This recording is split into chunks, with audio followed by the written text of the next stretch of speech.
অসমৰ সদৌ আদিবাসী সমাজৰ উদ্যোগত বিশ্বনাথ চাৰিআলিত আদিবাসী বুদ্ধিজীৱীসকলৰ এখন গুৰুত্বপূৰ্ণ বৈঠক অনুষ্ঠিত হয়। এই বৈঠকত উপস্থিত থাকে শেহতীয়াকৈ অসমলৈ অহা ঝাৰখণ্ড চৰকাৰৰ 4জনীয়া সজাতি দলৰ সদস্যসকল। সভাত ঝাৰখণ্ড চৰকাৰৰ প্ৰতিনিধি দলটোৰ সদস্যসকলে অসমৰ আদিবাসীসকলে সন্মুখীন হৈ অহা সমস্যাসমূহৰ সন্দৰ্ভত আদিবাসী বুদ্ধিজীৱীসকলৰ পৰা তথ্য সংগ্ৰহ কৰে। অসমৰ আদিবাসীসকলৰ সমস্যা সমাধান কৰাৰ ক্ষেত্ৰত ঝাৰখণ্ড চৰকাৰে আগন্তুক সময়ত অগ্ৰণী ভূমিকা গ্ৰহণ কৰিব বুলিও প্ৰতিনিধি দলটোৰ সদস্যসকলে ব্যক্ত কৰে।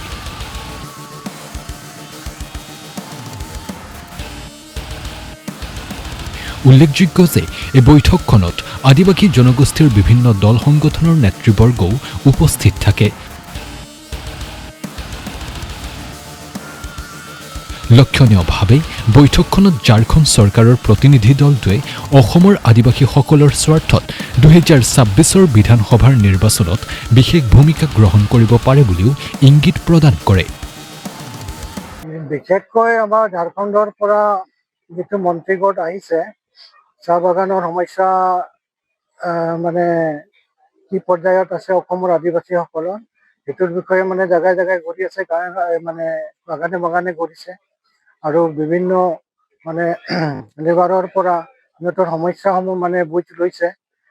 কিন্তু আজি এটা ইণ্টেলেকচুৱেল ইয়াত টক হৈ আছে, এখেতসকলে অংশগ্ৰহণ কৰিছে যে আগন্তুক দিনবোৰত অসমৰ আদিবাসীসকলে কি পন্থা ল'লে মানে এই আদিবাসীসকলৰ সমস্যা সমাধান হ'ব। নাম্বাৰ 1 হ'ল আমাৰ চিডুল ট্ৰাইবৰ সমস্যা। এই সমস্যা যদি সমাধান নহয় তেতিয়াহ'লে আমাৰ মানে আদিবাসীসকলৰ মানে সমস্যাটো এটাৰ পিছত এটা আহি থাকিব। গতিকে প্ৰথম পৰ্যায়ত আমাৰ চিডুল ট্ৰাইব সমস্যাখন সমাধান কৰিব, এখেতসকলে পাৰ্লিয়ামেণ্টত উত্থাপন কৰিব। ইয়াৰ পৰা ৰিপৰ্ট অলৰেডি লৈছে। ইয়াৰ পিছত যদি এখেতসকলে ঝাৰখণ্ডত ইলেকশ্যনৰ কাৰণে যদি এই আলোচনা কৰে বা আমালোকক যে যদি ৰিকুৱেষ্ট কৰে আপোনালোকে সহায় কৰিব লাগে, তেতিয়াহ'লে নিশ্চয় সহায় পাব ইয়াৰ ক্ষেত্ৰত।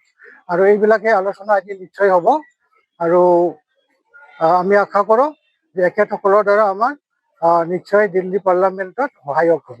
জহাৰ আজি আমি সদৌ অসম আদিবাসী ছাত্ৰ সন্থাৰ লগতে বিভিন্ন সমাজৰ আৰু ঝাৰখণ্ডৰ এটা কেবিনেট যিটো মন্ত্ৰী গোট চামৰা লিণ্ডাৰ নেতৃত্বত আৰু আমাৰ বিজয় হাজদা MP আজি অসম ভ্ৰমণ কৰিবৰ কাৰণে আহিছে আৰু আমি আদিবাসী ছাত্ৰ সন্থাই সহযোগ কৰিছোঁ। কাৰণ আদিবাসীসকলৰ যি বাগিচা অঞ্চলৰ কি দুখ বেদনা, গাঁও অঞ্চলৰ কি দুখ বেদনা, অসম চৰকাৰে যেনেকৈ কৈছিল যে চাহ বাগিচাত মাটি পাট্টা দিম বা চাহ বাগানৰ যিবিলাক মন্ত্ৰী আছে, MLA আছে, এইসকল লেবাৰ কোৱাৰ্টাৰত আমি আজি গৈছিলোঁ। এই মন্ত্ৰীসকলে দেখিলে যে অসমৰ আদিবাসী কেনেকুৱা অৱস্থাত আছে আৰু আমি দুখ পাইছোঁ যে সদৌ অসম আদিবাসী ছাত্ৰ সন্থা ইমান বাৰম্বাৰ অসমৰ মুখ্যমন্ত্ৰীক আমি আন্দোলন যোগে হয়তো মেমৰেণ্ডাম যোগে আমি বহুতবাৰ অৱগত কৰিছোঁ, কিন্তু আজিলৈকে এটা লেবাৰ মিনিষ্টাৰক নাখি লগাব পৰা নাই। আজি মাটি পাট্টাৰ নামত গাঁও অঞ্চলত আদিবাসীসকলৰ মাটি পাট্টা নাই, কিন্তু আজি বাগান অঞ্চলত আমি দেখিবলৈ পাইছোঁ 1 কাঠাৰ পৰা 2 কাঠাহে মাটি পাব। তাতে আমাৰ 10জনৰ পৰা 12জনলৈকে এটা পৰিবাৰত আছে। কেনেকৈ এই মাটিত আমি থাকিবলৈ পাৰিম? সদৌ অসম আদিবাসী ছাত্ৰ সন্থাই এইটোৱে আমি আজি যিহেতু চেন্ট্ৰেল কমিটি আৰু তথা আমাৰ ঝাৰখণ্ডৰ এটা টিম আৰু যিমান সমাজ আজি বুদ্ধিজীৱী সমাজে ইয়াত বহিছে, আমি এইটোত কম আদিবাসীসকলে গণতান্ত্ৰিক আন্দোলন যিটো ৰাজনীতিক আন্দোলন আৰম্ভ কৰি দিছে। আগন্তুক নিৰ্বাচনৰ বাবে কিবা সিদ্ধান্ত লৈছে? আমাৰ অলৰেডি সিদ্ধান্ত লৈছোঁ। আমি যেনেকৈ BTCত BJPক অপেনলি কৈছোঁ, আমি জয় ভাৰত পাৰ্টিক সহায় কৰিছিলোঁ আৰু জয় ভাৰত পাৰ্টিত আমাৰ আদিবাসী ছাত্ৰ সংগঠনে যেনেকুৱা ধৰণৰ আজি কাম কাজ কৰি আছোঁ, যদি BJP চৰকাৰ জনজাতিকৰণ নিদিয়ে আৰু আদিবাসীসকলৰ বিভিন্ন সমস্যা সমাধান নকৰে, তেতিয়াহ'লে BJPৰ লগত আমাৰ কোনো সম্পৰ্ক নাই।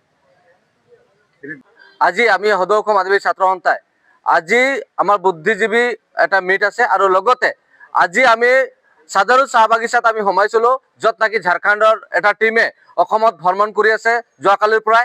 আৰু ঝাৰখণ্ডৰ টিম যে চামৰা লিণ্ডাৰ নেতৃত্বত লগতে MP আছে অজয় হাজদা আৰু ভূষণ তিৰ্কী, লগতে T ৰাজা, এই এটা টিমে আহি অসমৰ আদিবাসীসকলৰ বিভিন্ন সমস্যালৈ বুজ লৈ আছে। আমি যেনেকৈ সাধাৰু চাহ বাগিচাত সোমাইছিলোঁ, আজি এনেকুৱা অৱস্থা য'ত আদিবাসীসকলে বা চাহ বাগানত থকা মানুহসকলৰ থকাৰ কাৰণে ঘৰ নাই, ওপৰত ছাদ নাই, আজি আমাৰ টিং নাই, তাতে হয়তো তাতে য'ত মানে ৰন্ধা বঢ়া কৰিছে তাতে বিছনা এটা নাই। আজি অসম চৰকাৰে যিমান ঢাক ঢোল বজাইছে বাগানৰ মানুহৰ কাৰণে মানে উন্নতি কৰিছে বুলি কৈ আছে, এই উন্নতিটো আমি আজি নিজে চুকে দেখি আহিছো যে সদৌ অসম আদিবাসী ছাত্ৰ সন্থাই আমি যেনেকে জনজাতিকৰণ আমাক দিব লাগিব আৰু মাটি পাট্টা আজি অসম চৰকাৰে বা অসমৰ মুখ্যমন্ত্ৰীয়ে যেনেকে আমাক প্ৰতিশ্ৰুতি দিছিল 2016 মোদীয়ে, আজি এইটো অকল মানে ঢোক ঢালে বজাইছে। আমি সদৌ অসম আদিবাসী ছাত্ৰ সন্থাই স্পষ্টকে কৈছো যে বিজেপি চৰকাৰক আমি এবাৰ প্ৰত্যাহ্বান জনাম। আজি বিশ্বনাথ জিলাৰ এই স্থানত ইণ্টেলেকচুৱেল লোকসকল অসমৰ বিভিন্ন প্ৰান্তৰ পৰা আহিছে। লগতে আমাৰ যি অতিথিসকল আহিছে ঝাৰখণ্ডৰ পৰা, হেমন্ত সোৰেন, মুখ্যমন্ত্ৰী হেমন্ত সোৰেন ডাঙৰীয়াৰ আদেশত সন্মানীয় চামৰালিণ্ডা ডাঙৰীয়াৰ নেতৃত্বত 4জনীয়া এটা মন্ত্ৰীমণ্ডল আহিছে অসমত। অসমৰ আদিবাসী আৰু চাহ জনগোষ্ঠীৰ লোকসকলৰ পৰিস্থিতিৰ বুজ ল'বৰ কাৰণে। আপোনালোকে সকলোৱে জানে অসমত 1/3 পপুলেশ্যন চাহ জনগোষ্ঠী আদিবাসী লোকসকল আমি অসমত আছো, কিন্তু এই জনগোষ্ঠীটোক নিশেষ কৰিবৰ কাৰণে ডাঙৰ ডাঙৰ ৰাজনীতিক পাৰ্টিখিনিয়ে লাগি আছে। আপোনালোকে জানে শাসনাধিষ্ঠ বিজেপি চৰকাৰখনে আদিবাসী লোকসকলৰ যি মন্ত্ৰী MLA হোৱাৰ সুযোগ সেইটোৰ পৰা নাইকিয়া কৰাৰ ষড়যন্ত্ৰত পুৰা লাগি গৈছে।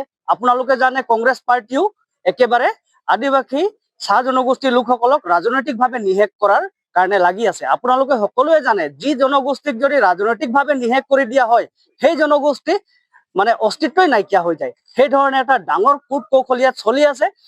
আমি সেই ৰাজনৈতিক দলসমূহৰ মুৰব্বীসকলক আমি জনাই দিব বিচাৰিছো আৰু সেই দুৰ্নীতিত লিপ্ত থকা লোকসকলক আমি জনাই দিব বিচাৰিছো, আমি আদিবাসী লোকসকল মানে অকলীয়াকে নাই। আমাৰ আদিবাসী লোকসকল ঝাৰখণ্ডৰ মুখ্যমন্ত্ৰী আছে, ঝাৰখণ্ডৰ আদিবাসী লোকসকলৰ শাসন আছে। বিহাৰ, বেংগল, উৰিষ্যা, ঝাৰখণ্ড ভাৰতবৰ্ষৰ 50% ৰাজ্যত আদিবাসী লোকসকলৰ মানে পাৱাৰ আছে। গতিকে অসমত থকা যিসকল লোকে আমাৰ আদিবাসী লোকসকলক নাইকিয়া কৰাৰ যি ষড়যন্ত্ৰ কৰিছে তেওঁলোকে একটা কথা বুজি লোৱা দৰকাৰ আছে, এইখন অসমক বনোৱা আমাৰ আদিবাসী লোকসকল হয় একমাত্ৰ। কাৰণ অসমখন আজি বিশ্ব দৰবাৰত প্ৰতিষ্ঠা হৈ আছে একমাত্ৰ চাহ বাগানৰ কাৰণে, আৰু এই চাহ বাগান বনোৱা লোকসকলে আমাৰ আদিবাসী লোক হয়। গতিকে এইখন অসমত আদিবাসী লোকসকলৰ অস্তিত্ব আছিল পূৰ্ব যুগৰে পৰা, আজিও আছে আৰু ভৱিষ্যতে থাকিব। এই কথা আপোনালোকৰ যোগেদি আজি মানে আমি প্ৰকাশ কৰিব বিচাৰিছো।